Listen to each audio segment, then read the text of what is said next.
and welcome to another episode of Why I Hate This Album, the show in which we pick a song or album, in this case, song, listen to it for an entire week straight, come back here and tell you if we hate it, and if so, why. I am one of your hosts, Garrett Harvey. With me, as always, co-host extraordinaire, come on, Timothy Richardson. Tim, how are you? Not great. God damn it.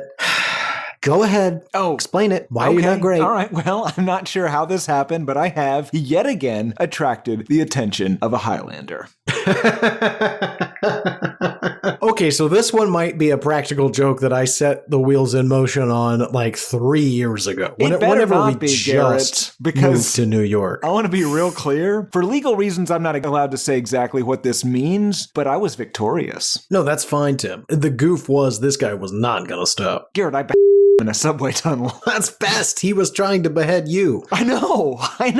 I'm pretty sure. You're totally in the clear on this one. He was a Highlander. No, he wasn't. He thought he was. Now I think I am. Sorry, other half of the coin. He thought you were too.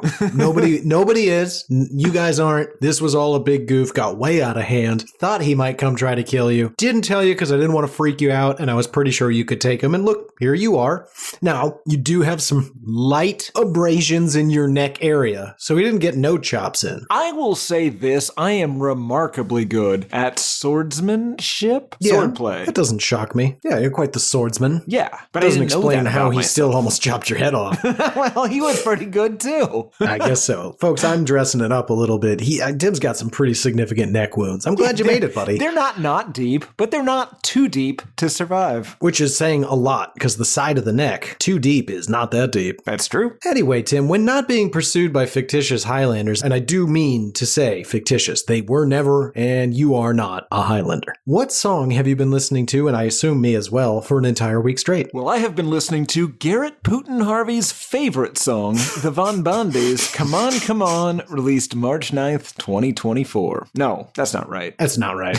Released March 9th, 2004. Jesus. And Tim, after an entire week, possibly life, with the Bondies and their insanely repetitive song, I'm very curious. Do you hate this song? Garrett, this is not fair of me. Oh my God. But I do hate this. It is not the band's fault. It is not the song's fault. I'm sure they are both very lovely people. This is the fault of that goddamn asshole, Dennis Leary. More on that in a minute. Yeah.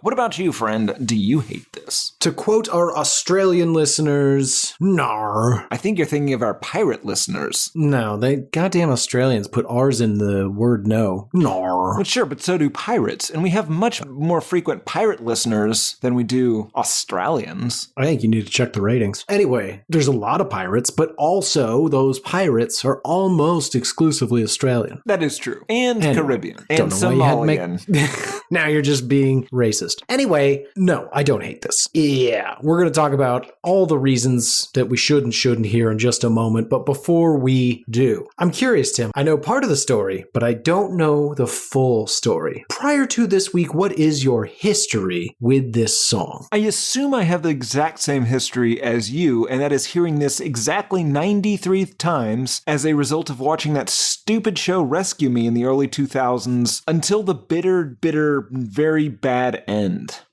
I've fully blocked out how that show ends. I believe he murders everyone. That can't be right. Looks like a rewatch is just around the corner. God damn it. Okay. You ask me. Let's do it. Oh, God. No. Maybe, though. Yeah. Only if we turn it into a podcast. How about this? We watch it and then don't do that. You just want to watch the show. I really like the show. God damn it. I have so many things to say about that dipshit.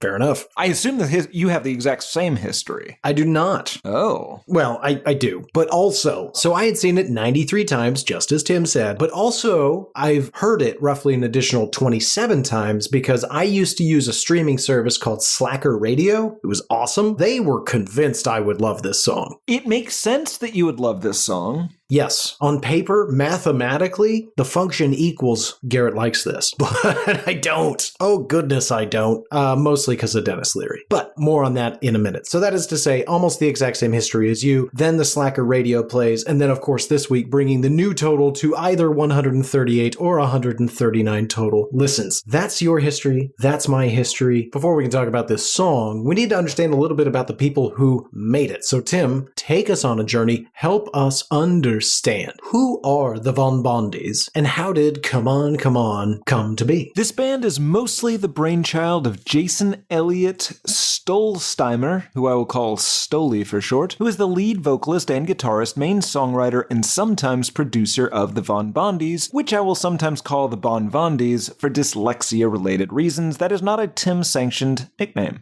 That's just me fucking up. Anywho, Stoli is from Southfield, Michigan. He was born April 22nd, 1978, the 9th Earth Day, and Garrett Mikhail Harvey's 9th birthday, to non-musical parents, and grew up in the suburbs of Detroit and would eventually move to Ann Arbor. Now, he met... You're claiming I was born in 1969? I don't know. I did not do the math. He met a hairdresser. I would be so old! Yes, you would. You are so old. Okay, continue. Quite old. He met a hairdresser named Marcy Bolin in 1997 while working as a bowling alley bartender. The two went to a show by Guitar Wolf and psychobilly pioneers / husband and wife duo, The Cramps. Stoli and Marcy thought to themselves, that wasn't very good and it didn't look very hard. Let's form a band and let's call that band Baby Killers. And so they did. Oh. Yeah.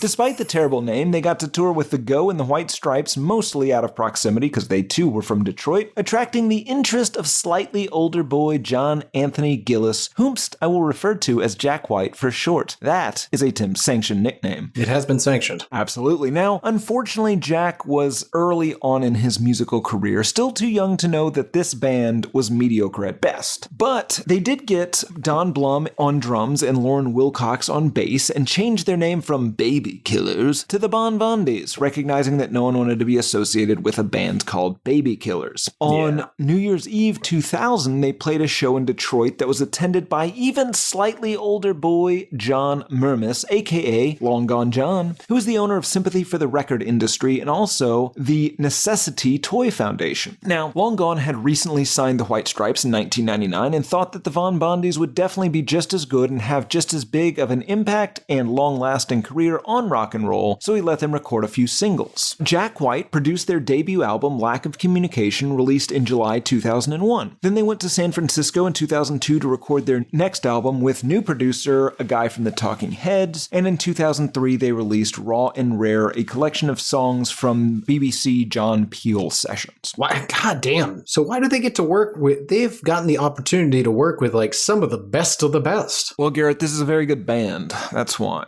Is... What? No, I don't know. They were in the right place at the right time. Tensions were brewing in the background of the production side of the Bondies. Garrett, Jim Diamond, who worked on that first album, thought he deserved production credit over Jack White, as did apparently all of the band members, who later claimed that Jim did most of the production work and Jack just kind of put his name on the record as sole producer. Jim was also suing the White Stripes at the time, claiming he was the rightful producer of the self-titled White Stripes album and the excellent Dutch album, De Stil, while Jack was credited as the producer on both of those. There was a minor scuffle betwixt Jack and Stoli over this incident in Detroit in around 2002. But then, on December 13th, 2003, the two got into a bit of a fist fight at the Magic Stick Club in Detroit. When I say fist fight, Jack apparently threw Stoli to the ground and punched him 7 times in the right eye, with basically no provocation, allegedly spitting in his face after becoming angered by Stoli's unwillingness to discuss the situation rationally or to engage him in fisticuffs. Now, Stoli was treated at the hospital for injuries to his nose and right eye, while Jack was treated mostly for injuries to his left hand.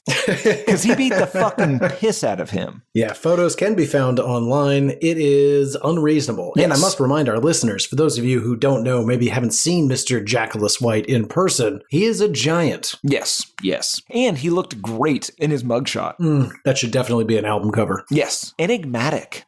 Don't help. Jack says this whole thing was exaggerated, but that was likely for legal reasons. That should be the title. Jack White, Enigmatic. Ugh, Still better than Boarding House Reach. I feel like that is another Boarding House Reach right there. There are pictures, again, as you said, on the interwebs, and it does look like Jack beat the absolute piss out of him. Jack pleaded guilty to assault and battery, was fined $750, and had to go to anger management classes.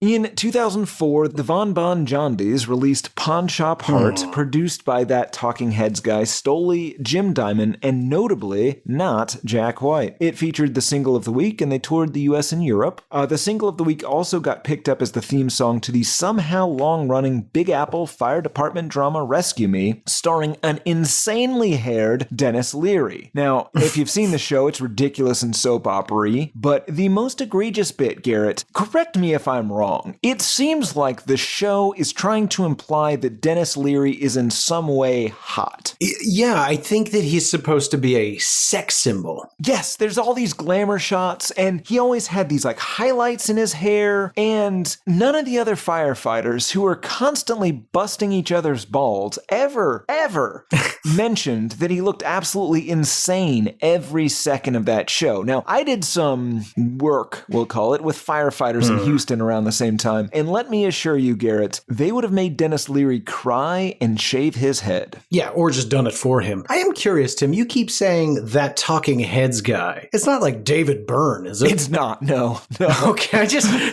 first of all, really funny bit. You never say it by name. Okay, I had to make sure that, because that'd be just like you. I don't know. I don't know.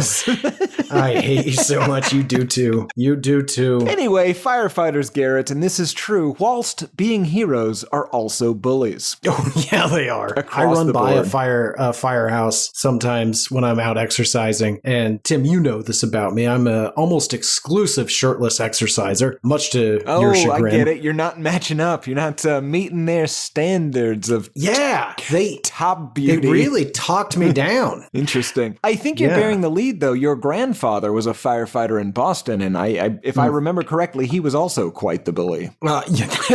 Yes, and yes. That man wasn't nice. No, I met him once. To people.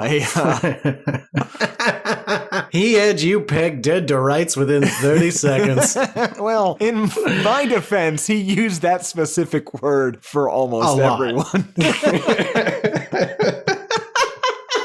Oh, cowboy. I didn't want people to wonder what the word was. In 2006, Marcy Bolan left. In 2009, they somehow released a third album, Love, Hate, and Then There's You, an album which ignores the Oxford comma as if intentionally trying to irritate me, and then they disbanded in 2011. Stoli started up a new band, The Hounds Below, and released an album called You Light Me Up in the Dark in 2012, then started the band Pony Show in 2014 with Don Blum and Leanne Banks, also from the Bondies, although they only released a couple of songs. Now, with audiences, as you remember, just clamoring for more John Bondies, they reformed in late 2019, early 2020 with plans for a reunion tour, but that had to be scrapped due to COVID and such. Stoli, for his part, now lives in Detroit where he works as a real estate agent, plotting every day against that son of a bitch Jack White. Interesting. You would have thought they sold enough. Yeah, you'd have thought they'd have gotten enough money just off this song alone that he doesn't have to do real estate. They did not, Garrett. Well, clearly. Interesting.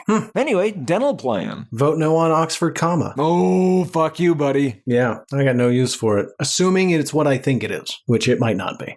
But I think I know. Well, hold on. Are you talking about the Vampire Weekend song? No, I'm talking about the use of a comma for the third article in a list, or the last article in a list. I hate your grammar. It's not there. You're using and. The conjunction is the punctuation. You, buddy. Doesn't you could you, buddy. Your argument is simply to insult me. Mm-hmm. You reveal your ignorance with your crass words. Anyway, Tim, before we get into the song itself, we should probably have a bit of a listen, because most people, and this is a fact, did not watch Rescue Me. That makes sense. Good for them. Well done. Good for them. Good life choices. Now, before we play play the clip, keep everybody tantalized. I will say, because we're probably going to say some pretty mean shit about Rescue Me, if we haven't already. When it was good, I think it was good. No, because here's the thing. That show was good in the way that prestige TV, like Oh, it's like ER good. Yeah, it's prestige TV pre-Breaking It's network Bad. prestige. Yeah. I would even say it's pre-Sopranos. It's not, though. It's after The Sopranos. So The Sopranos was out. They were out in like 99. This started in like 2002, maybe. Post 9/11. Maybe 2004. Somewhere in there. The point No, being, I'm pretty sure you're right. Point being, though, this was like The Sopranos was all they had to go on for what good television is. So there were a lot of things in there that were copying The Sopranos but weren't on HBO. So they had to tone it down a little bit, but they also cranked up because they wanted to be just as edgy as The Sopranos, but they weren't on HBO. They were on FX or whatever, or God forbid CBS. So they do you remember when CBS broadcast Dexter, an edited version of Dexter during like a writer's strike or something? I almost watched it just out of sheer curiosity. Yeah, couldn't have been worse by the time that show ended. Anyway, yeah, so it was this weird amalgam of like, we have to up the crazy and the weird and the contemplation of baby murder and the borderline incest like storylines. Oh, yeah. That was a thing. Yeah, and I don't know. No, it wasn't. It was a biblical relationship, Garrett. His friend died. His cousin died. Anyway. Oh, right. It was a cousin. Anyway, enough about the Bible. Okay, we got sidetracked. More to come, friend. Oh, God damn it. Before we get into the song itself, let's play a little taste. Here it is, the Von Bondies, Come On, Come On.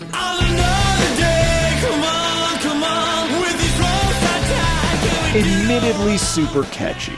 Yes. It's so on its own. So this song fits really nicely in the early 2000s garage rock thing. If they'd had a second song that was as catchy as this, you might think of them alongside of like the Strokes, the Hives, the Vines, the Kills, whatever. Like, oh, see, now I went one level below that. Everything you said, completely apt. Like, I don't disagree, but they're more at the tier of like a Soledad Brothers, a Greenhorns, a Pearline, and a Whirlwind Heat. Yes, all those bands being significantly better than this, but popularity-wise, like, spot on. Yeah, they just had the one hit, and this is emblematic though of the Detroit song from the era that like the White Stripes perfected and then obviously surpassed. This is super energetic. It's super catchy. It's one of those songs that like you can hear once, and you might not know any of the words to it, but you know that one line, know the song. Or a single word, and it's basically the whole song.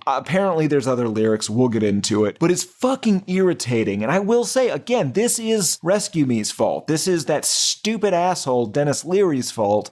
They somehow made the garage rock equivalent of the theme song to the 90s X-Men cartoon. This is like, this never happened, but every time I hear this song, I think of our friend just turning to me and shouting, "Come on, come on." Fuck. Yeah, it really is an earworm. And I'm curious, listeners, write in, hatepodmail@gmail.com. 1, do you know this song? 2, how much do you like Rescue Me? And 3, do you find this song as irritating as we do, or is it just because we were forced to listen to it in order to watch Dennis Leary prance about at the age of 50? What is the most egregious thing that happened, or the most ridiculous thing that happened on Rescue Me? And don't write in and say female firefighters. You fuck. I forgot about that. Yeah, I know. It's ridiculous. We're all offended by the female firefighters. Or something. Anyway. Or our audience is. Whatever. I gotta Cut go. all that. Yeah, so I really like the music. It's catchy. It's fast. It's fine. I got no issue with it. His voice, I do think, isn't ideal. He has the sing shout that you do get with like the Hives specifically, or what was the other one you mentioned? They were famous at that time. Strokes. Yeah, that guy definitely has the scream sing down pat. But for whatever reason, I find the Von Bondies version of it to be less desirable. It's grating. Yeah, low re-listenability. And I don't even mind it at the start. At the start of the song, almost every time I'm like, yeah! yeah. Why have I ever had an issue with this? And then, sure as shit, like, no, not kidding. 45 seconds in, I'm like, okay, let's wrap it up, bud. Yeah. Let's see. What else do we need to say about this? There's not a lot to it before we get into the lyrics themselves. No, I mean, again, I think lyrically, I think there's like a good song in here, or maybe like some interesting ideas that could be turned into a good song, but this is not it. Yeah, he never quite connects the dots. Or I'm going to say this, Tim, and I don't say this lightly. I might just not really get it. Maybe it's over my head. Oh, well, if it helps at all, Garrett, this song is about it's about 9/11 and how people process their guilt through seeing ghosts and banging their dead cousins' wives. I forgot he saw ghosts. A regular part of that show was that this man talked to ghosts. This was a terrible fucking show. God, it really might have been. It's wild that you could have said Rescue Me was like a fantasy show or gothic, because he spent a considerable amount of time talking to ghosts. What they should have done is had his friend come back and be dressed all like old-timey, and then just never explained it. Because like all other ghosts you see on television, they're dressed like it's, 1810 or earlier. Never see a modern ghost. That's ghost fashion. They're all modern ghosts. Right. In heaven, this is what we're wearing. It turns out way more comfortable. Right. And sometimes ghosts, and this is true, are dinosaurs. God, wouldn't that be cool? And terrifying. Imagine being haunted by a T-Rex. Yeah. It can walk through walls. You can't even go behind a wall. Well, like at a certain point, I think you just get tired of, used to it. Maybe. But what if it was like constantly some other sort of terrifying past beast that, just roaring and rampaging around you while you're trying to work? Yeah. Yeah. You know what? I love dinosaurs, so I'm biased. Yeah. But, I mean, Garrett, they're gonna be assholes. Yeah, probably. Most ghosts seem to be. You're imagining like a dinosaur buddy, like a T-Rex or a velociraptor that just sort of nods you over and you get to like ride him as he like rampages around. That would be cool. Yeah, no, that's what I'm picturing. No one's saying it wouldn't be cool. I'm just saying it's unrealistic and that thing would probably bite your face. Well, okay, you and I must have a different idea of what the ghost can and can't do. I'm picturing more of a Swayze situation where he can't really touch me. Okay. So you're picturing like you're in a pottery studio, right? No, I'm not in a pottery studio. I'm not Demi Moore. Definitely shirtless, okay? Well, and sure, you're doing your pottery, and all of a sudden these two horrible claws grip the outsides of your hands to help you make your pots. Yes, that's exactly what I mean. Thank you for describing it in the detail I could not. I'm just going to throw this out there. Kind of sexy. It's not. Anyway. Okay, let's film it, and then we'll talk. What do you mean film it? What, are you going to get one of those inflatable raptor suits? Okay, we could film it. No, I've got a very realistic raptor suit, Garrett. I've been saving it. Well, you love dinosaurs. I was going to surprise you, but now that we're here... Don't scare the fuck out of me. Yeah, right. You know what? I might be okay with that. Because I don't love being frightened, but that's pretty funny. If it helps, I would also be carrying the sword that I did the thing on the subway tunnels with. It would. I know that sword anywhere. Okay, back to the song itself. Let's get into it. I'll be real curious if you can piece together what he's trying to say here, because I struggled. After the very catchy intro, we get, on another day, come on, with these ropes I tied, we can do no wrong. Now we grieve, cause now is gone. These things were good when we were young. Things were good before 9/11, Garrett. What are these ropes? Oh, I don't know. Presumably they were firefighters and they sometimes had to use ropes. God, terrible. Is this how this whole song's gonna go? Absolutely, Garrett. This song was a mistake to pick. It's not the best to pick, but so we'll move through it quickly. I thought about this maybe being somebody who used to be into extreme things like bungee jumping and rock climbing and whatever, what have you. But now they're getting a bit older and they didn't realize that their tolerance for such things and maybe even physical aptitude might not be there anymore. And so he signed up for another thing and he's starting to have an existential crisis in the middle. Okay, yeah. So this is like somebody that used to go rock climbing until their friend greased their shoes up and they had a horrible accident and now they have to grieve because, running has not been the same for the past 14 years. Yeah. Yeah. Yeah, you get it. We're coming up on the you get 14th anniversary of me being real pissed off at you. Yeah, but I like your bungee jumping idea specifically because I can see somebody, they've aged a little bit, and we all know once you hit 40, if you go bungee jumping, your knees, well, they do as much of the bungeeing as the cord itself. Yep. And that's incredibly painful. Yeah, at its height, you will have gained 1/3 of your own height as your knee. That's how much they separate. That is horrifying. But regardless of what the activity is, I think you and I are picking up on the same thing. This guy's having some sort of mourning for years gone by and perhaps things not being as awesome today as they once were. Yeah, which is... I mean, okay, or possibly the things are less great now because instead of having a friend, he now has a ghost pal who seems to be yelling at him a lot about his choice of sexual partner. Well, if it was your, Did you know the guy that played Jimmy died of multiple myeloma a couple years ago? That's sad, right? Who was Jimmy? The ghost. Tommy Gavin's cousin. No, that's not true. That's not true. Oh, no, I'm thinking of his brother. I didn't know that. That is sad. Because the guy who played his brother is now Mayhem in those Allstate commercials or whatever. Yeah. No, that guy's great. What's his name? Mayhem. He also was the bad Terminator in Terminator 2, right? No.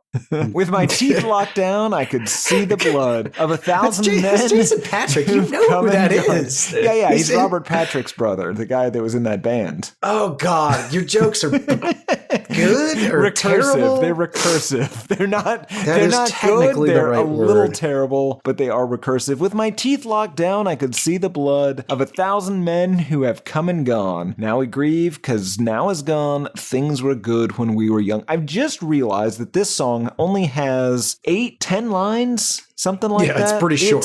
We're going to be done in a minute. Yeah.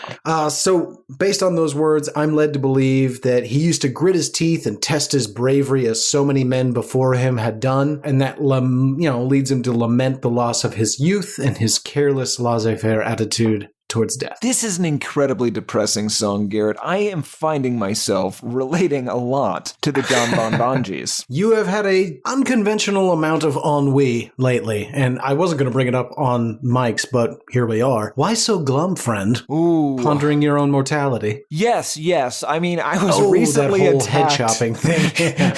by a sword-wielding maniac that I now suspect was your idea of a practical joke, and I had to him in a subway tunnel where I left his body. Allegedly. Allegedly. I brought his sword back, though. But, listen, I will gladly testify that man had every intention of killing you, and you had to defend yourself should it come to that. I don't think it will, Garrett. Very rarely does. Anyway, is it safe to say, come on, was it right to leave? Come on, will I ever learn? Come on.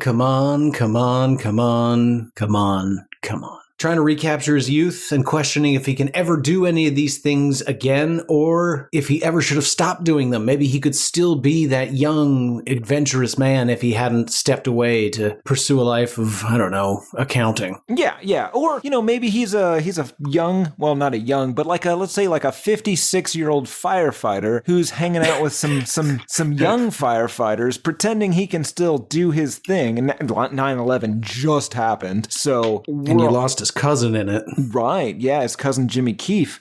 Yeah, I mean, it affects you a little bit. This song is boring, Garrett.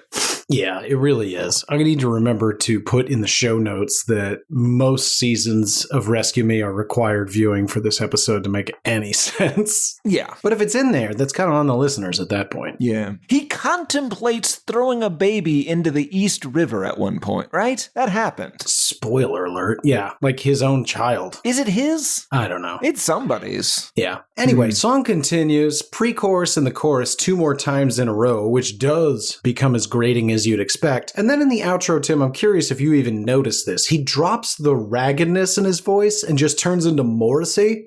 Yeah. I know this day, these deepened wounds. Like, wait. Who's this guy? And it's weird, too, because not only does he drop that and sing, like you said, kind of Morrissey-like, but the phrasing of this thing is bizarre. Like, this whole lines, they read like Stoley was reading a lot of, like, Walt Whitman, and he was like, yeah, I can do that.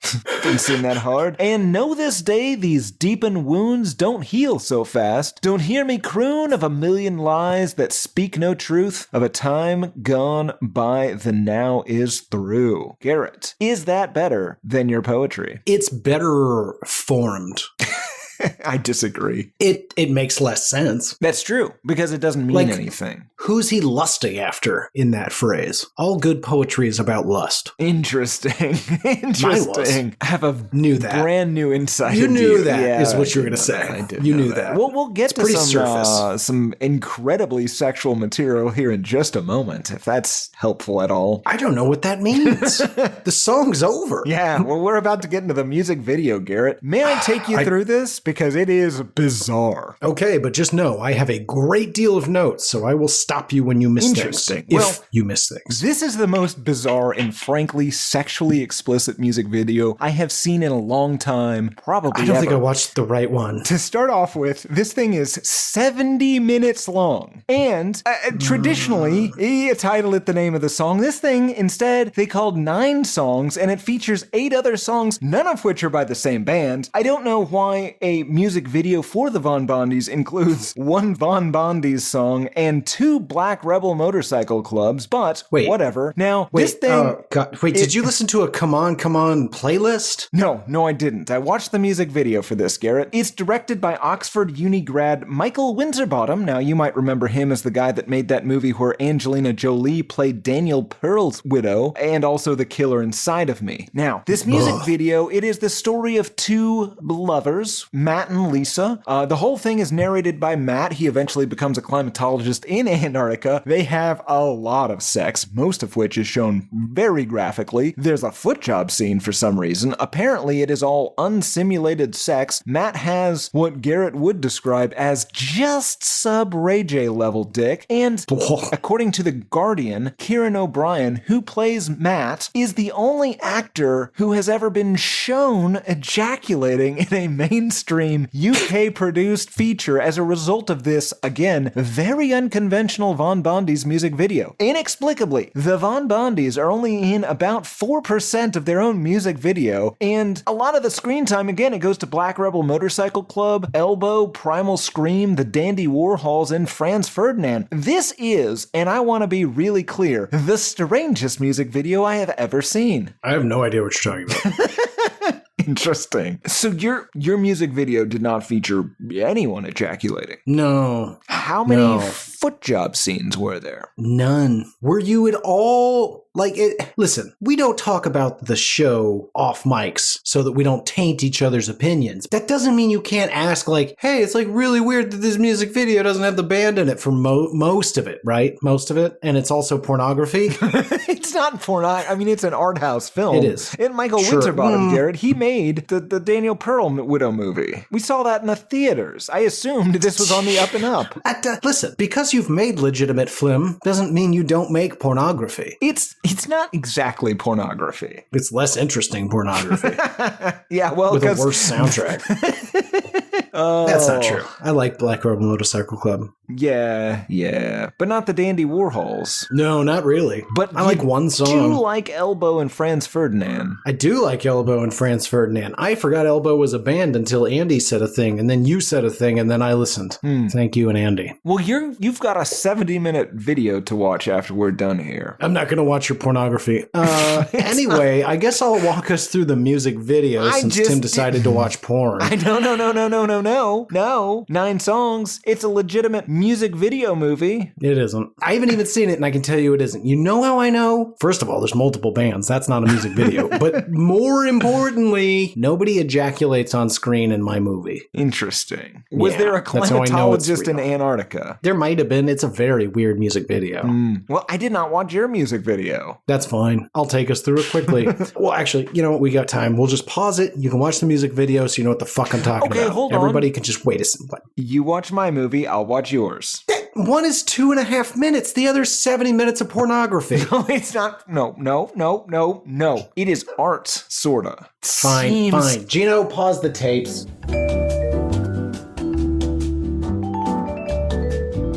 I'm very upset. I'll admit, it seemed a little porny. You undersold the sexuality of that film. Also, America, global listeners, I am not here to kink shame. Do your thing, live your truth. As long as you and the other person are of age and agree to it, I really am not here to say don't. However, I will never understand the concept of a foot job. I just don't get it. It's like chopsticks. They've seen the fork, and they're like, no, let's make it harder and less efficient. The foot job is the chopsticks of the sexual panoply. Interesting. That seems a little racist, but I tend to agree. The Timothy Richardson story. All right. Now that you've watched the proper music video in which there was neither a climatologist or ejaculation, two things you can now write down as almost guaranteed litmus tests for am I watching the music video? What if we're watching a Black Rebel Motorcycle Club music video and two of their songs are in the video and also a foot job? Already know. Because it's two songs. That's not a music video. It's just the one. Anyway, let's get to this not worth it music video. It is relatively high concept. I don't actually even fully understand what's happening, but I'm going to try to take us through it. I'll go slowly. Just interrupt me where you need to. So we start with two completely different video feeds sliding onto the screen, stacked on top of each other, with the top portion taking up 90% of the screen and the remaining 10% is a totally different video, mostly of the feet of the band clearly playing the song. See, it kind of seemed... okay. If you start talking about foot jobs, I swear to God I'll lose it. Anyway, the basic construct of the music video is a guy who I assume is in the band, unsure, is walking through different adjoining rooms where each room, I believe, represents either an era in time ranging from the 60s through the 90s or even just phases of your life. Yeah, it's very much like the BJP Man song where he's some sort of weird ghost in the house. Also, you're right, it is very hard to tell who this person is supposed to be. What they should have done is done some makeup to make it look like he just had the shit beaten out of him by a left-handed man so that we could tell and be sure that this is Stoli. Be crystal clear then. Anyway, the guy walks into the first room. It's got a TV like static filter like snow over the whole screen so that we are looking at this man sitting in a chair in this room watching TV with fuzz like filter over it. And you see the man sitting in the chair, he's watching the TV, he gets up and follows the main character of the music video into the next room. That room looks kind of 70s-ish and the other room was 60s-ish. The man who follows him in sits down at the table where there's a wife and children having dinner, potentially implying that this guy has moved from one phase of life into a new phase and the roles that he may fill and possibly regrets. I'm not sure. Presumably, based on the song, he does in fact regret his family. That does seem to be the case. Anyway, sort of implies each generation is building upon the one that came before it. Yes, kinda, building on repeating with itself. regret. Yes. The next room is a trash-strewn rooftop or alleyway. Not super clear. Crime alley, maybe? It's not. Oh, okay. Oh, I'd love to see those pearls drop. Anyway, he walks through that room to the 90s, that I'm calling the 90s anyway, the next room, that is for some reason like outside and has garden gnomes and a fake deer and a smoke machine. I think it corresponds to the lyrics that are being sung at the time. He's talking about childhood and innocence. Possibly, but... Anyway, doesn't matter. Then we go all the way back through to the first room again, but this time there's a man in a dog kennel, and he lets him out and that man wanders off screen. He then goes through the next room where the mother and children are still there, the dad is gone, and the kids and mom are having a food fight, and there's also like paint smeared all over the walls behind them. Don't know why. Regretting his life. I get it. I guess. Then we're back into the next room, which is the rooftop/crime alley room. There's some lightning, and the man walking through the room suddenly has a piece of cake. The next room is actually outside, and it reveals that this is all just a soundstage. Then he goes back back into another door that leads back to the rooftop again, and the main character takes his coat off and puts it on a sleeping homeless person or bandmate, or both. Then it's back to the outside room where there's now a bed among the garden gnomes, and two people lying on the bed begin to have intercourse as he walks by. So they're okay. I'm just saying, I think my music video... It's not an understandable mistake. And you have to stop calling it a music video. I mean, it's just not. It's just not. Repo Man is more of a music video than what you watched and made me watch and watched me watch. That was not Repo Man is a genetic opera. I did not like you watching me watch that. That was not part of the deal. I feel like that was always the plan. Anyway, then it's back through all three rooms again. There's a bunch of mannequins where there were once people. It's all quite confusing, unsure exactly what that means. But Tim, the last room, the final room that this gentleman goes into is where the band has been playing the whole time. And our lead singer slowly pushes his way from the bottom 10% of the screen to take up the entire 100%. And I don't love this guy's face. I'm glad he hasn't been in it the whole time. That's a win. I don't like stringy hair. Would you rather if his face had been punched 7 times? I wouldn't have hated it. Okay. Anyway, the gentleman who's been walking from room to room walks over as the song comes to an end and flips a light switch, thus ending the music video. Did I miss anything in there? Not really. I mean, I'm just saying. Did I not get it? Sure. But was there a foot job? Absolutely not. Because again, there never will be in a music video. Disagree. Weren't you the one that did the history on that fella? He liked to smear poop on stuff. Yeah, there was nothing erotic about that. No. I'm just saying his music videos may have had some sexual acts. They would have if music videos had been a thing and if he had had the wherewithal to have them. God, that guy was a real piece of garbage. I forgot about that. Anyway, alrighty, Tim. That brings us to the part where I ask, how did this do? So, how did this do? This hit number 25 on the US Billboard Alternative Airplay chart and number 21 on the UK Singles chart. No idea how it sold. It did, of course, get promoted in other media quite a bit. Other than Rescue Me, this was in The Ashley Simpson Show, a bunch of sports video games, a bunch of Rock Band video games, and a few years ago in a Mercedes commercial, so this guy is still kind of supplementing that real estate salary to this day. The album itself didn't do all that well. It hit number 197 on the US Billboard 200. Again, not super clear on how well it sold, but Garrett, the captive Dutch seemed to really like this song. It got a perfect 14 out of 14 remaining thumbs up. I even heard them referring to the song as their Uitbreken lead. They were playing and singing along to this until like an hour ago. I haven't heard from them since. So I think I have properly conveyed to them that this was the song that, Garrett, I need to go check on something. I am almost certain we are Dutchless.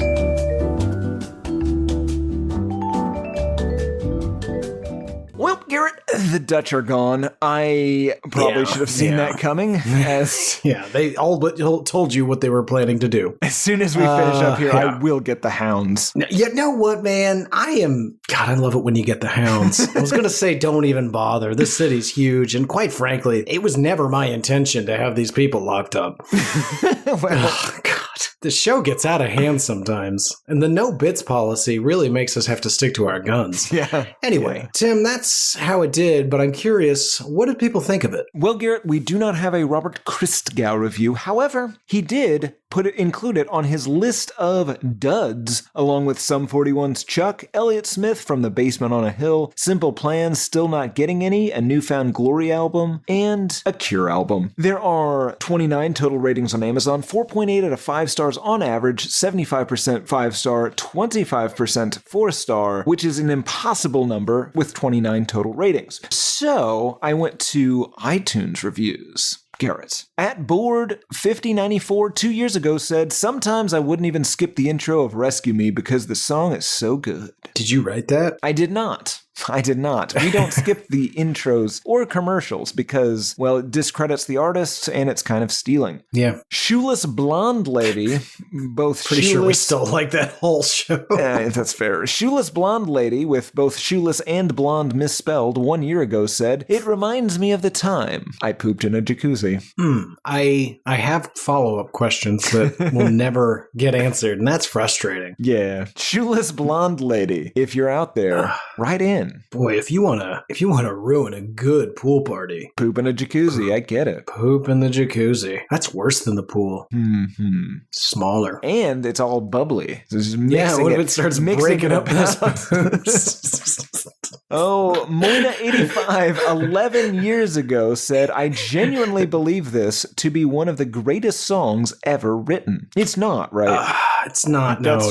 Okay. Tony No, way Dempsey, off. 1612, 5 years ago, Dennis Leary is awesome and proud to be Irish. Dennis Leary wrote that. Mama Faker, 1995, 9 years ago. I don't know. We'll get back to that. Tommy Yeah. Gavin is the man. I hate that I know that's his character name. We're watching this show. At Alec Edwards 2331 2 years ago, R.I.P. Jimmy 9/11/01, best firefighter in FDNY. Not real. I mean, yes, that is, of course, a reference to James Xavier Keefe, a.k.a. Jimmy, who is a firefighter with Ladder Company 62 and Tommy Gavin's cousin. Wow. We were so young and it would slipped right in there. Nowadays, I can keep out useless shit like that, but not back then. It just slots right in. I mean, listen, I would say it's ridiculous to accidentally watch 93 episodes of a show you don't like, but I mean, sometimes happens. you watch 70 minutes of what turns out to kind of maybe be not all that artistic after all. Yeah, no, it's very easy to accidentally watch an entire series you hate. Listener, Google 9 songs and then watch the movie 9 songs. No, I was going to say watch the show Burn Notice. Oh, God. That was You'll hate it from the first moment. that was my second best prank. Yeah, mine was this thing I did with a bulldog once, but now it's that Highlander thing. I'm sorry? What? Oh, I unleashed a bulldog in the middle of a wedding shower. It was pandemonium. But no.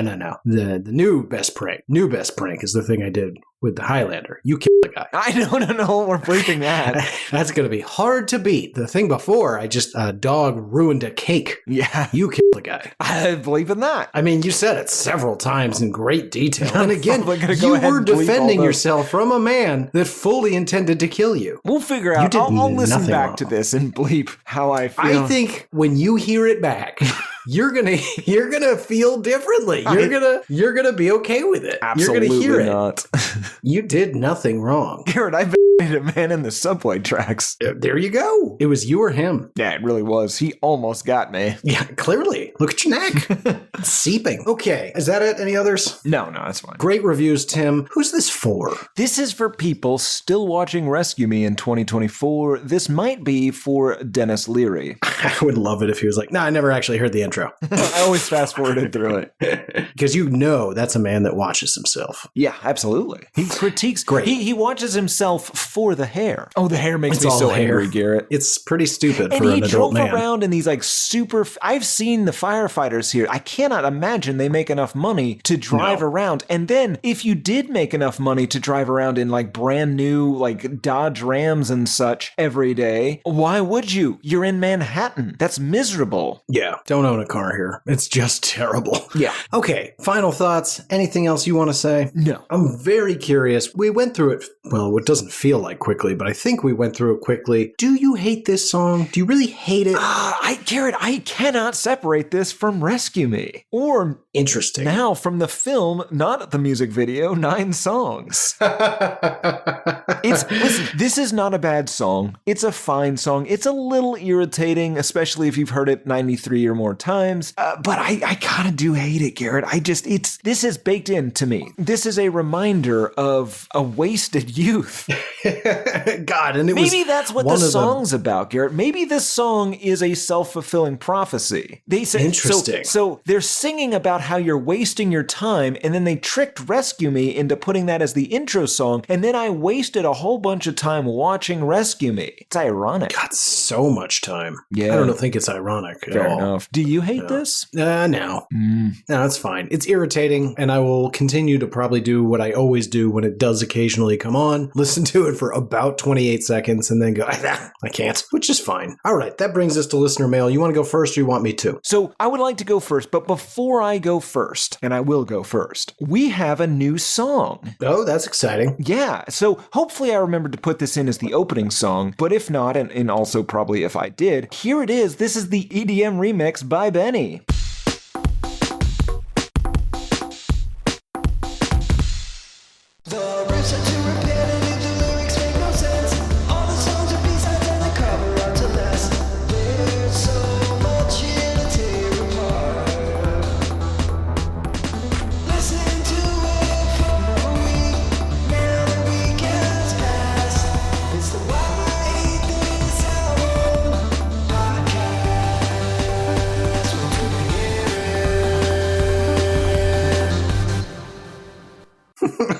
It's really good. Yeah, truly delightful. Thank you, Benny. Thanks to your alternate universe. I don't know what that means, but thank you. This is excellent. And now, Garrett, an email from Steve Farr. Tim, 1 question. I once knew a person named Tim, named after his father. He chose to go by his middle name, though. I assume he did it to avoid confusion. However, it seems like a flagrant rejection of the Tim name. Does his rejection of Timness affect his standing in the Tim community? All right, stop right there. Does it? Well, Garrett, Has he scorned you? Has he rejected the Timness? The Tim that Steve knew is no Tim. It sounds as if his father was a proud and honorable Tim, and assuming that everything went according to the traditions and dicta of the elder Tims and those who serve, I assume the betrayer was rejected from his family and community for the requisite period of 1 year, made to live amongst the beasts of the forest and fields, or potentially the fish of the sea, depending on the geographical location of the treason, after which time he was made to return to his homestead, whenceforth his blood was mixed with the soil to ensure a bountiful harvest for the coming year, and if not, send me that contact information. At the end of your story, did that guy get sacrificed? Absolutely, Garrett, for the harvest. It's a Wicker Man situation. Okay, you guys have a lot of weird traditions. Number 2, suggestion. You guys should definitely do the album The Lonely Position of Neutral by Trust Company, or possibly Trust Co. It is kind of nu metal adjacent, but the kicker is the entire album is whispered over the upbeat metally music. Every song is an opportunity to whisper, "Fucked me." Let me stop here. I love a good opportunity to whisper, "Fucked me." But Garrett hates that, so it's a wash. What we have decided to do is put a single ball in the hopper and see if you get lucky. It could happen. Number 3, A Call to Arms. I have previously suggested the album 13 Ways to Bleed on Stage by Cold. It has multiple songs that feature Aaron Lewis. It occurred to me that one of the songs with Mr. Lewis is called Send in the Clowns, which leads to the only logical conclusion: Aaron Lewis is a member of the Clowns and therefore needs to be taken care of. If the Cowboys would like assistance with a target that high profile, reach out to the Vikings. We would be glad to help. Have a great day, Steve. Now, I do not believe Mr. Lewis to be a clown, and here's why. I have seen the degree to which that man sweats whilst performing his bad music and how much he sweats whilst not performing his bad music, and in both cases it is a great deal. I believe that if Ari were a clown, his human makeup would have washed off by now and we would all be aware of his clownness. That being said, I of course welcome the tentative Cowboy-Viking alliance, and I think that we should team up and do the thing you suggested anyway. And number 4, I hope you also had a great day, Steve, you Viking bastard. Okay. Weird email. Weird email, Steve. Weird email. What about you, Garrett? Did you get an email or a song, a new song? Email. We have the same email. Anyway. That's a shame. We do have the same email, but luckily I always get an alternate. And my alternate this week is from Catherine. Catherine writes, or the title of Catherine's email is To Sucker and Garrett in response to Hotline Bling and upcoming Spooksember, continued through January Spook. Catherine, I'm not entirely sure you get the thing we do with the names, but I love the effort. I feel like that is a direct reference to my naming of Janu Spook, but I could be wrong. January-Spook. Anyway, very funny. Catherine writes, Hi guys, please accept this offering of a nearly nude Robert Christgau and his wife, Carola. Ooh, let me see. Hold on. Yep. Well, that's satisfying. It's something. Let me describe it for the listeners, and of course we will be posting this on all the social medias, but Robert Christgau is looking sensually like he's got a secret, and that secret is he's going to bone this old lady, looking sensually into this this old woman's eyes shirtless. And as Catherine's implying, there's no reason to believe, she actually writes it. She says, one can only assume he isn't wearing pants or booty shorts for that matter. Okay. I could see him being a thong man. Oh, absolutely. Very European. This is, of course, an article from the widely known publication thecut.com, and it's specifically about how long married people stay together. And I read this whole interview, and there's a whole section where Chris Cow's just like, well, obviously the hardest part in our marriage was during your affair. It's like, oh, Bobby, you have not changed a bit. That does read exactly like one of his album reviews. Yeah, it's really funny. Highly recommend it for anybody. I think it's called When Infidelity, Infertility, and Cancer Make Your Marriage Stronger. .html. I can't imagine it did. Well, they're still together and they look like they're about to or just banged, so whatever. Anyway, email continues. Been a listener for about a year now, and all I can say is that this is by far my favorite podcast. Well, thank you very much. I was listening back to the Bela Lugosi's Dead episode, and it got me wondering what you guys planned on reviewing for the Spooksember. What month is that supposed to be? September? Spooksember? Spooktoberfest is the... Well, I understand what ours is, but she keeps writing Spooksember. What's Sember? We all the months after, once you get into late September, it's sort of like Oktoberfest. Basically, the rest of the year and into January spook are all spooky months. Sure, but what I'm literally asking is the combinations. No idea. I have no idea, okay. Garrett. It's not, Sember is not a month, right? December, probably. I guess so. It must be Spooksember. Okay, I don't even see when this was written. I thought it was more recent than this, but you're probably right. It's with an S, though. Catherine. Anyway, let's continue. You're exhausting. Yeah, but I love it. It's very funny. January spook. Anyway, she continues. I got me wondering what you guys planned on reviewing for this Spooksember season. Interesting. I grew up rural. That's a funny sentence. Terrifying sentence. But was raised goth / alternative. What? Whatever you want to call it. So take it from something of an expert. I have killer spooky recommendations. And she's got a whole bunch here, which I'm going to read very quickly. I was hoping she wasn't going to include any of them just to let us know. No. She knows spooky. Yeah. If you want good recommendations, you're going to have to find me. No, I'm going to run through them quickly. It's really more just I'm saying them here because if listeners, you hear one that you agree with, write in and say, holy shit, I really want you guys to do that. And then we know, that's a good one to do. So albums first. She says The Cure's Pornography. Yes. Depeche Mode's Black Celebration. Absolutely. Asylum Party's Borderline. It's a French dark wave band. Never heard of them. If it's in French, we're not going to do it. Accurate. Sisters of Mercy, Floodland. Never heard of it. And the Cocteau Twins, Heaven or Las Vegas. Have heard of it. I think it might be the best one on the list. So listeners, if one of those stand out, let us know. And by that, I do mean worst. Okay. Singles, Typo Negatives, Be My Druidess.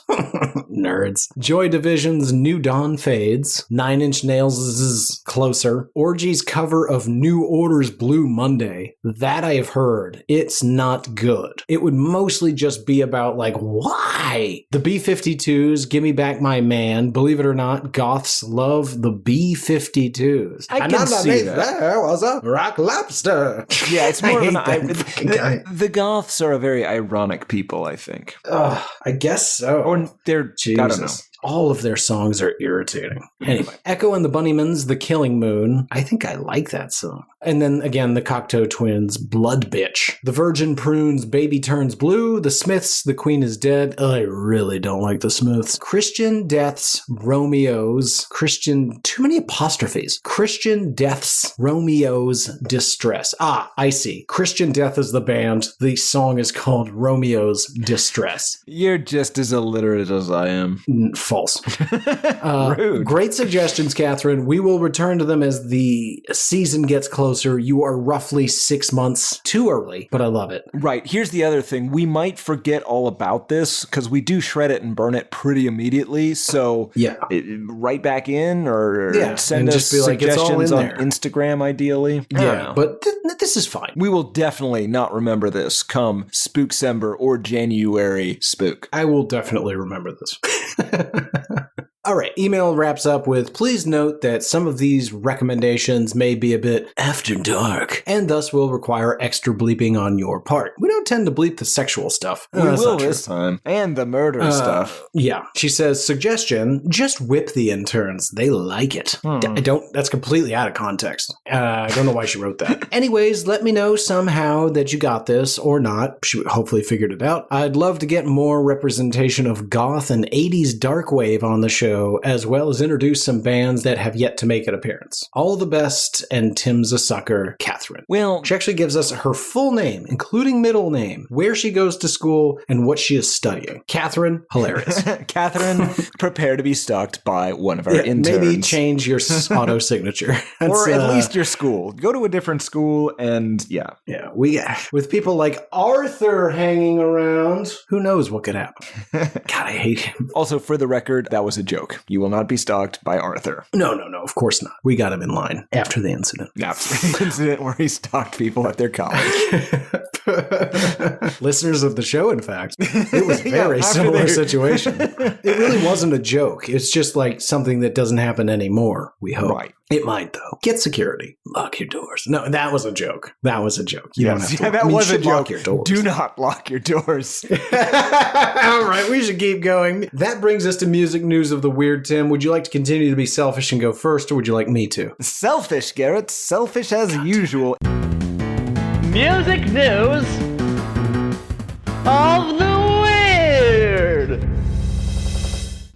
In Tay-Tay news this week, Garrett, Taylor Swift... Who is Tay-Tay? Taylor Swift is having a pretty good week. She released the Tortured Poets Department last Friday, and it was the single largest pre-order in the history of Target. It had the highest single-day streams for an album ever on Spotify, with more than 200 million streams, and it surpassed her latest album, Midnights. And according to the Financial Times, it sold 1.6 million copies the first day of its release. Now, what's weird is her most streamed song of all time on Spotify only hits number 74 on the Spotify all-time stream list with just over 2 billion streams, and it's beaten by things like The Killers and something called Marshmallow featuring Bastille. But I suspect the reason is that she has so many songs people are trying to stream simultaneously that they all just get jammed up at the door Mr. Burns style, and no single song ever gets that high on the list. But here's the news, Garrett. Not everyone liked the album. While the Rolling Stone and Independent gave it a perfect score, Paste Magazine gave it a 36 out of 100, saying the album infantilizes the very people who buy into her music and drive her success, and it just gets more scathing from there. But the most scathing part of the review to me is not in the review itself, it is in a tweet, and the fact that instead of listing an author, the review simply says Paste staff, with a tweet explaining there's no byline on the review due to how in 2019,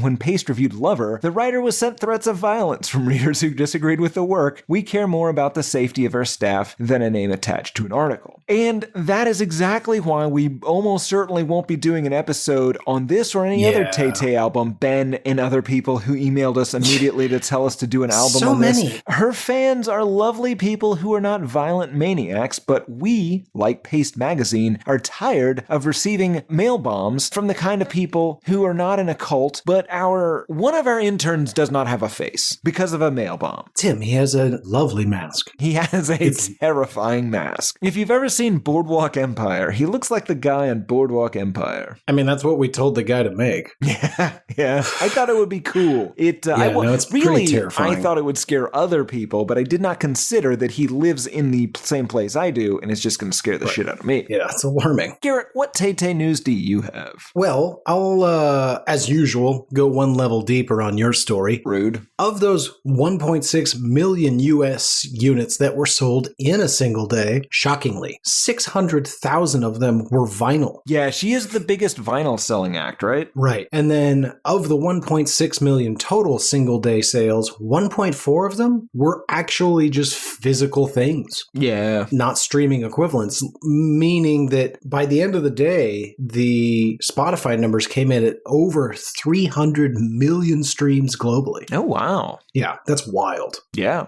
Anyway, I pulled those out of a very similar story, so I wanted to tag it up. But my first news story this week is about Victoria Beckham's husband, former... I'm into this story.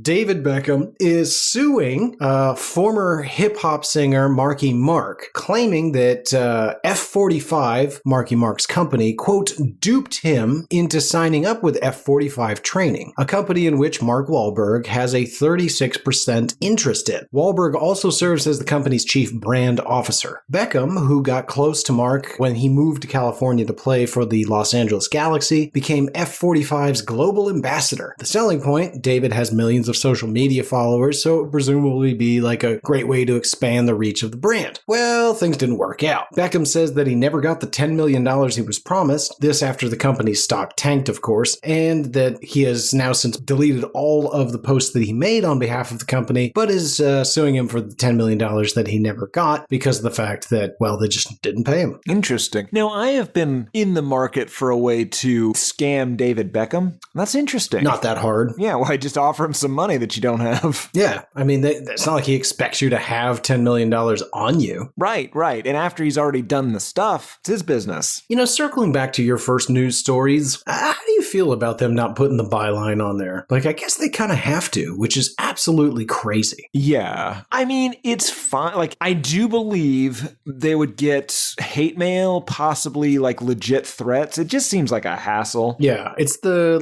swatting bullshit that I think is just like way over the line. Yeah, no, I feel like that person would immediately be doxxed and people would be like outside their house demanding that they update and improve their review of a goddamn album. I completely agree, but at the same time, Tim, that is appeasement, and that's how you get a Hitler. Interesting. Well, you heard it here first, folks. Garrett believes Taylor Swift to be the next Hitler. No, she's one got of her great fans. shoes.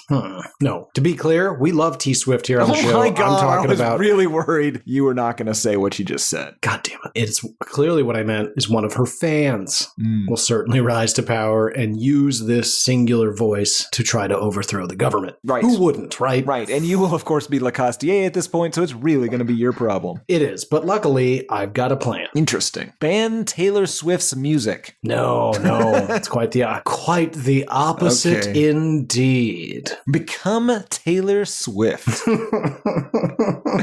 Tim, what other news do you have? In news. God damn it. You and I have the same fucking news this week. Lemmy Kilmister of Motorhead fame has been inside of James Hetfield. Remains there to this day. Physically, yes. Lemmy Kilmister, as we all know, died in 2015 of metastatic prostate cancer and cardiac arrhythmia and congestive heart failure, and was cremated. His ashes were spread in the mud at a music festival in Germany, I believe, and also was put into bullet casings and sent as a weird threat to his closest friends. Now, Wikipedia lists these friends, and it notably does not include James Hetfield, which to me means that Lemmy did not want James Hetfield to own any part of his dead body. No! Well, James somehow acquired some of Lenny's dead body anyway, and has combined some of this dead man with tattoo ink, and then had himself injected with a dead man. I'm assuming there's something in the Torah or possibly the Talmud specifically banning this, but he thumbed his nose at Jehovah and had the dead man injected into himself, likely gaining his powers, but Garrett, at what cost? I highly doubt he got his powers. In related also, he's a very news, small man. I have updated my will and I look forward to joining my good friend Garrett as a passenger on all of his, well, really on all of our adventures. I'm going to get some sort of Blake painting with you embedded in it. Absolutely. Okay. I will be there for all of it. My red dragon. I would like you to call me that. Garrett, what other news do you have? Well, Tim, Cardi B husband and alleged Migos rapper member Offset made a planned appearance at the Starlet's Gentlemen's Club right here in Queens, New York, recently on a Saturday night. Well, let me do a small correction. We do not live in Queens. Well, sure. Okay. But I Right. can see it. Yeah, that's true. We live in a It's very right tall there. building. Yeah, but I mean, it's like right there. As Yeah. the crow flies, it's like 2 miles. Sure.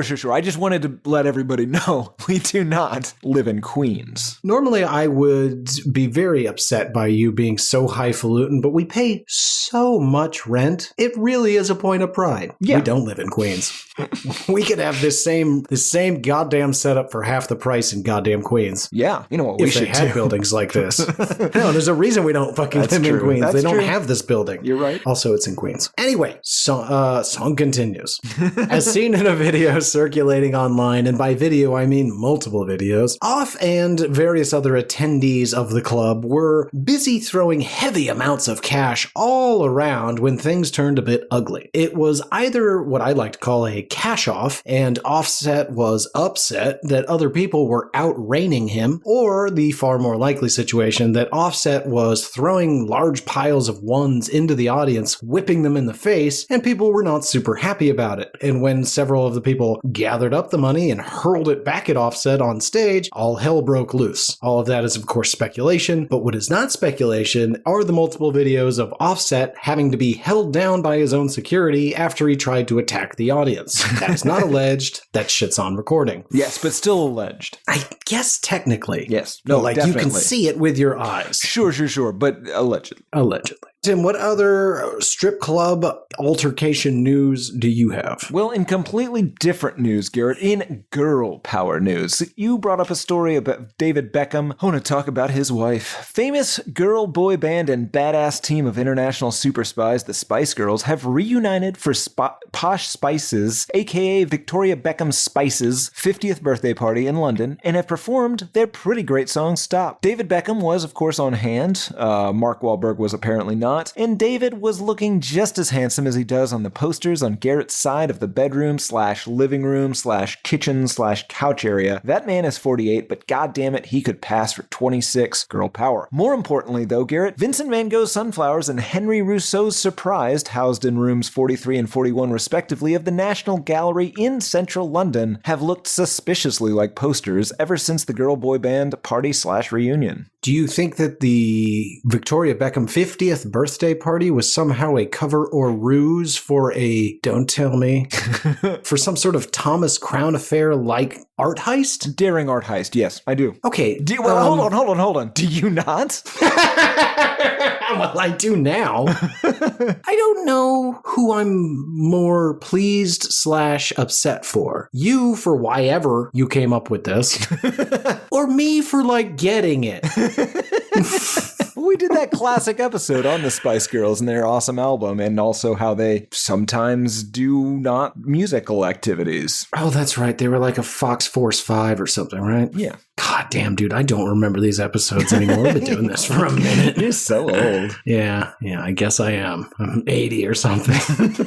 At least 60. 18 months older than you. God damn it. This is all just horse shit. Garrett, give me at least one more news story. Okay, let's see. Okay, let's go with Kanye news, because this is probably going to be a bigger deal in weeks to come. Recently, a man bumped into Kanye's wife / Barbie doll, Bianca Sensori, whilst in the lobby of the Chateau Marmont. The multiple witnesses say that the lobby was quite busy and packed at the time, and that allegedly the incident happened quite quickly and the man went about his way without thinking twice about it. He went outside, sat down with his friends at a table next to the pool, and things were going just fine when Kanye approached.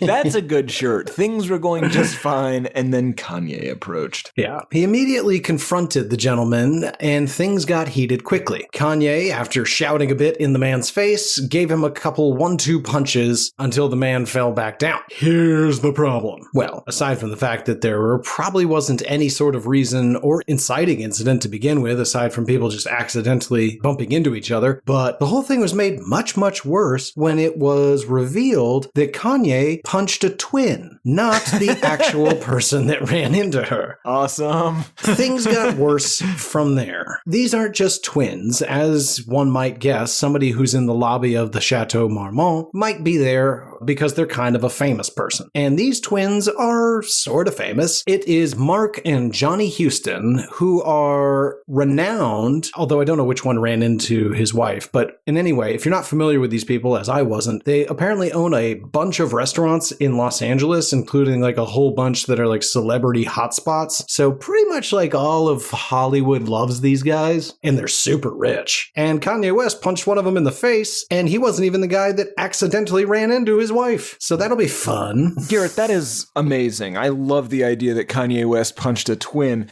What you said though, like, this is the sort of hotel where you should be way more scared of somebody if you don't know who they are. Because like the sort of rich that is in these like places cruise around there. Yeah. If they are not celebrities, they're like weapons dealers. Or they're just like super de-duper wealthy.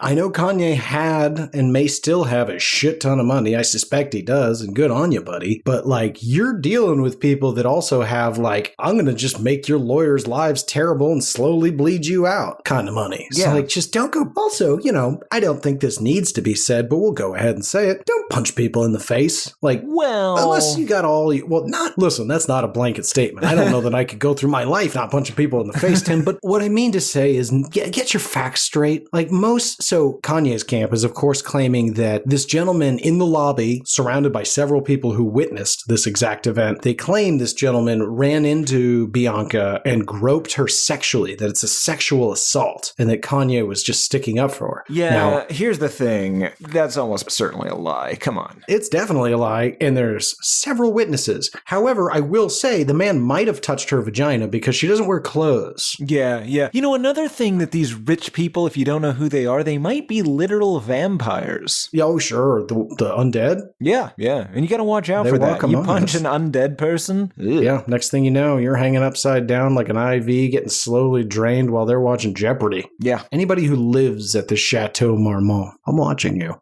I'm not. You can do what you want. I will not interfere. Anyway, Tim, any other news? One more story, Garrett. In yesterday news, at some point we did an excellent Prepisode on the 2019 film Yesterday. I believe we did that in 2019. And I believe we both agreed that we were ever given access to time travel, we would immediately go into the past, murder all of the Beatles. Obviously, after 1965, that was just Paul. But we would, of course, murder the John, George, Ringo, and Ringo 2 imposters, steal their music, passed off as our own work. We loved the film, or at least tolerated it. But, Garrett, not everyone is as tolerant as you and I.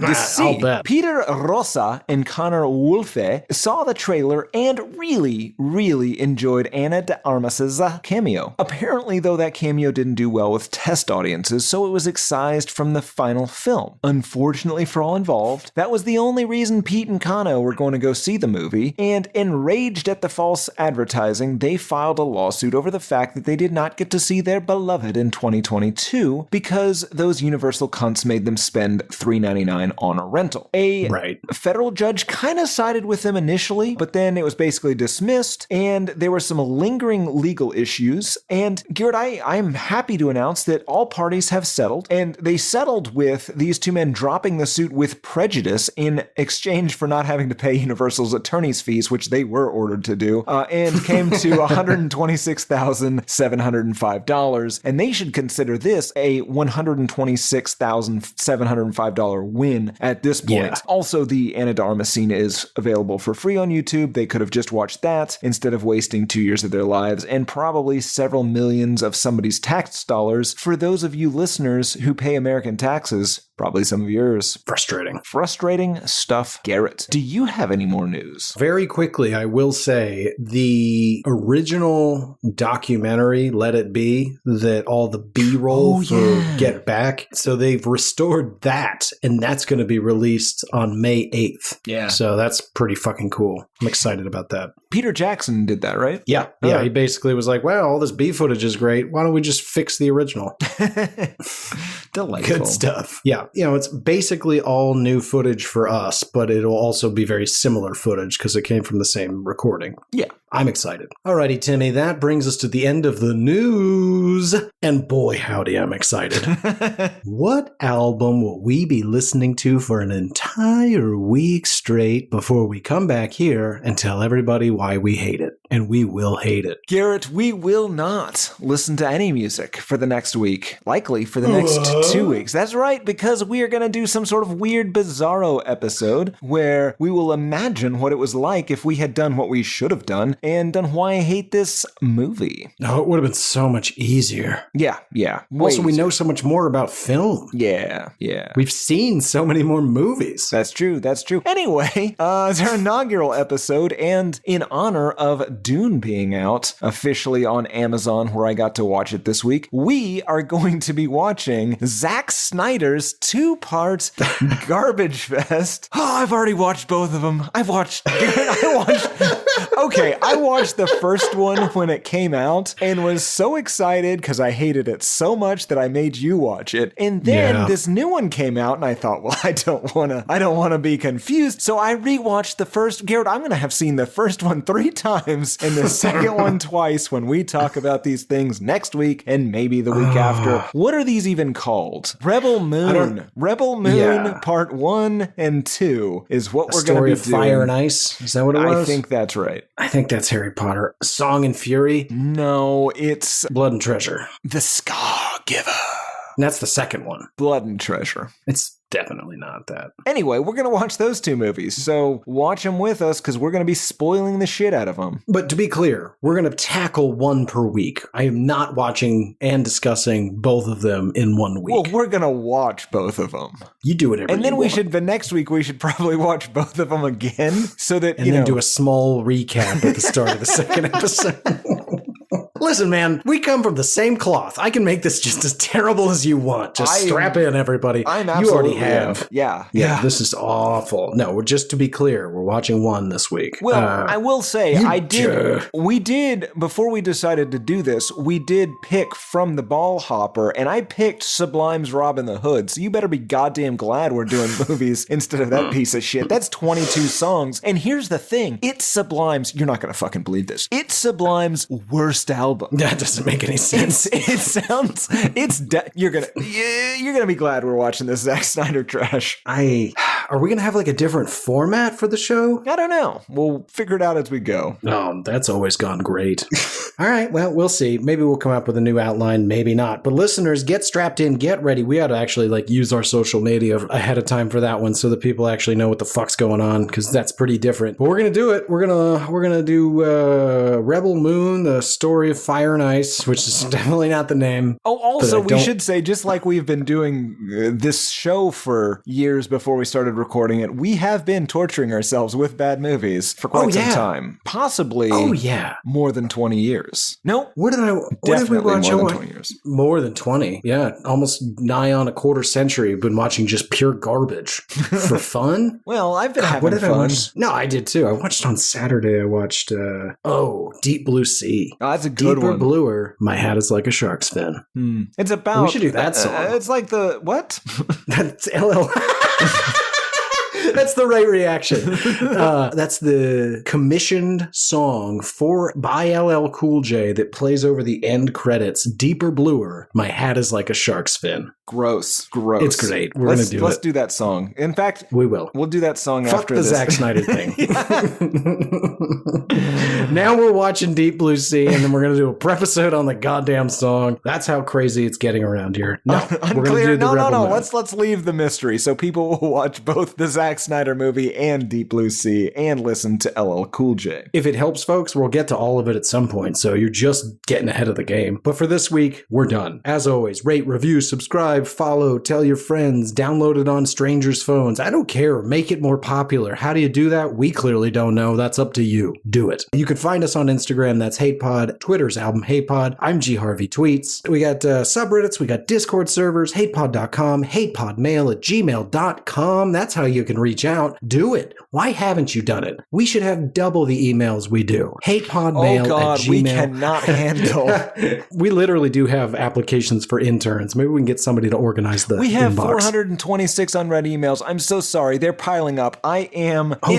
It's Garrett, it's an I Love Lucy working the goddamn conveyor belt situation here. Yeah, and you can't shove emails into your mouth. I can. So Bernie. I don't know what you're doing. Jesus. Anyway, that's going to do it for this week. For Why I Hate This Album, I have been one of your hosts, Garrett Harvey. I have been the other, Timothy P. Richardson, and Ozempic is made from Garrett P. Harvey's blood. Ozempic, like Soylent Green, is people. Allegedly. Allegedly, but also definitely. And now, Garrett, I'm off to capture, or at least try to capture, some Dutch fugitives running around the Big Apple. Let them free.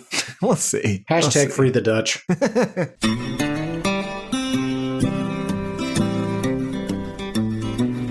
There's cowboys running through my dreams. Nothing's quite the way it seems. I joined the Navy, got kicked out in a week. My facial features aren't distinct. Try to find some meaning in these songs. The genius is a genius, got it wrong. No, it's a lobster murder sex thing. It's the bleaching of the rear. A full assault on both your ears. The riffs are too repetitive. The lyrics make no sense. All the songs are B-sides. The cover art's a mess. Listen to it for a week. Now that week has passed. It's the Why I Hate This Album podcast with Tim and Garrett.